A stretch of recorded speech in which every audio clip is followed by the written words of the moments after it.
Happy lunch hour, guys. Uh, Something we need to pay attention to here because it will affect us. And it kind of plays a little bit into what I was talking about this morning. Do you drive a truck? Do you drive a school bus? Are you an engineer on a train? I mean, anything of the sort. Probably not, but those things all affect you. Okay. Take a look at this real quick. This is a chart of how much diesel fuel we have in the United States at the current time. We have 25 days worth of diesel fuel based on the average of what is consumed in the United States. We have 25 days left diesel fuel. Not saying we're going to run out, okay, but we are at the worst amount of diesel that we have in the country since 2008. If you look all the way back at the left side of this graph, you'll see what I mean. Okay.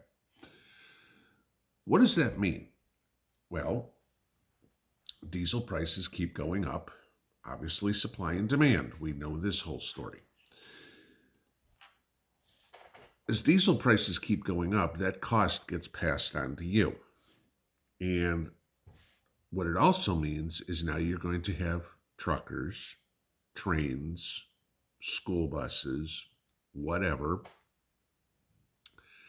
that aren't going to be able to run, which means less delivery of the goods that you need to buy, whether it's food, whether it's dog products, shampoo, whatever, pick something. If Walmart can't get the deliveries, if Target can't get the deliveries, if the grocery store can't get the deliveries, you can't get it. Right?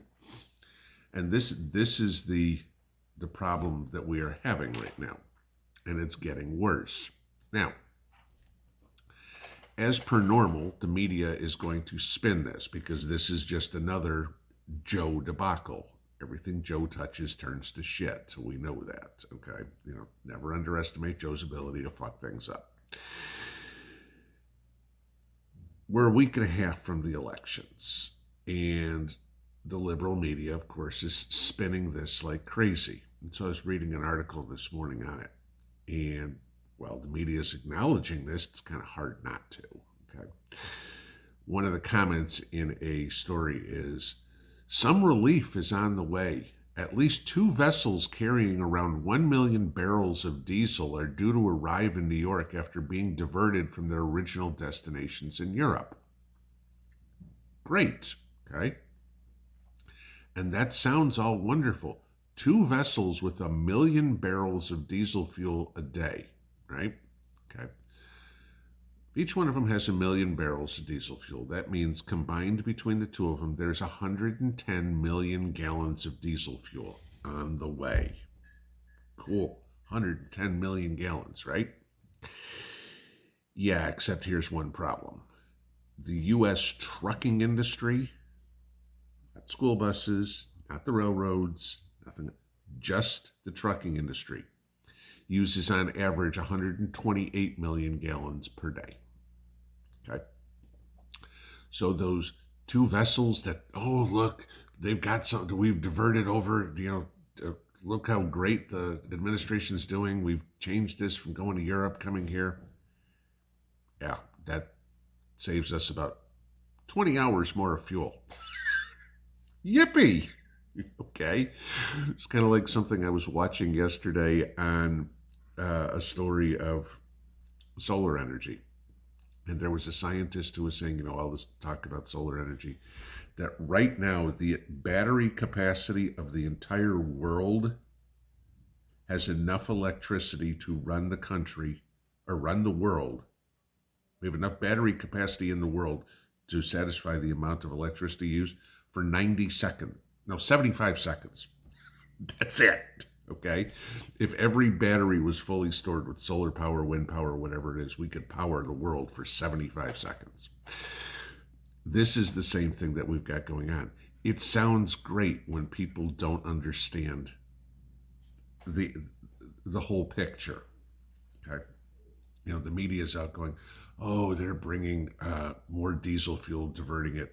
Great. Where are we diverting the fuel from? Europe. What does Europe have going on right now? Oh, gee, I don't know. An energy crisis? Okay. Now, let's think of what some other things that diesel fuel is used for. Energy, okay. A lot of, and especially in Alaska, you have a lot of the villages that their electricity is generated by diesel generators. That's it, okay. There aren't coal plants or anything like that. I mean, you're talking about Alaska. We're not talking about hugely populated areas, okay. Diesel generators, no diesel, no electricity. Then you think about the similarities between diesel fuel and heating oil. They are practically the same thing, okay? What have we talked about with heating oil shortages up in New England for this year? They don't have heating oil. What do people wind up trying to use? Diesel. There's no diesel. Now we have this sort of issue. You start thinking about how this all can go wrong real fast. I mean, yeah, right now everybody goes, well, you know what? There's still gasoline at the station, and it's expensive, but I can still get it. And there's still food at the store, but it's expensive, but I can still get it, etc. And we all have been lulled into this little, you know what? It sucks, but okay. And I'm not saying you and me, I'm saying the majority of the population. Okay. Yeah, it sucks, but we'll get through this. How many times have you heard from, I don't know how many people, oh, it will go back to normal, don't worry. Take a step back and tell these people, take a step back and look and go, do you realize how close we are to utter chaos? If there's no diesel fuel, this country shuts down. Period. You think the lockdowns during COVID were bad? Okay. Wait to see what happens when the stores are empty or start to empty. Wait to see the run on the stores when people go in there and go, crap, there's a lot of stuff missing. I better grab more. And they told two friends, and so on and so on and so on. And all of a sudden the stores get cleaned out. Okay. Again, think much greater than the great toilet paper runs of 2020. All right. Bigger picture there. Then imagine what happens with all those people who go, oops, I slept in today. There's nothing left on the store shelves. I need something.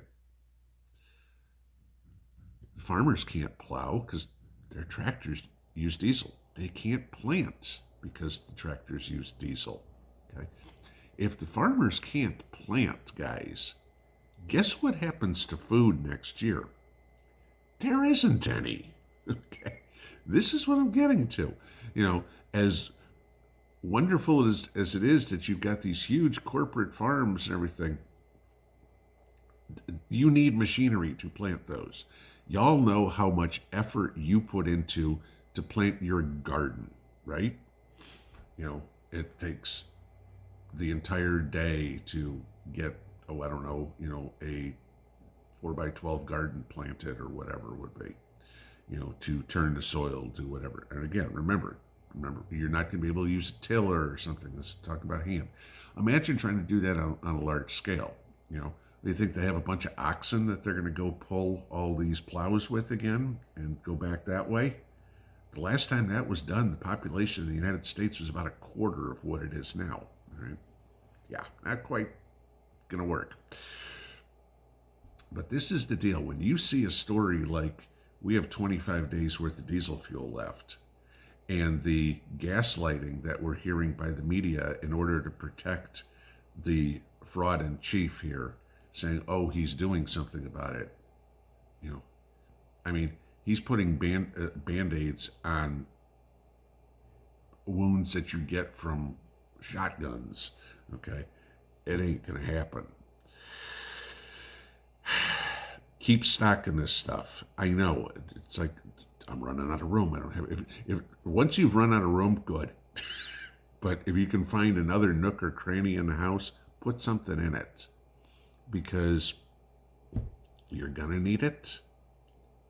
You're going to wind up sharing it with somebody. You know that's coming, okay? Whether or not you want to, you're going to have to, okay?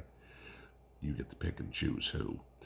But when it's not available for a plethora of reasons, you're going to be real happy you've got what you need. Enjoy the day. Pinball out.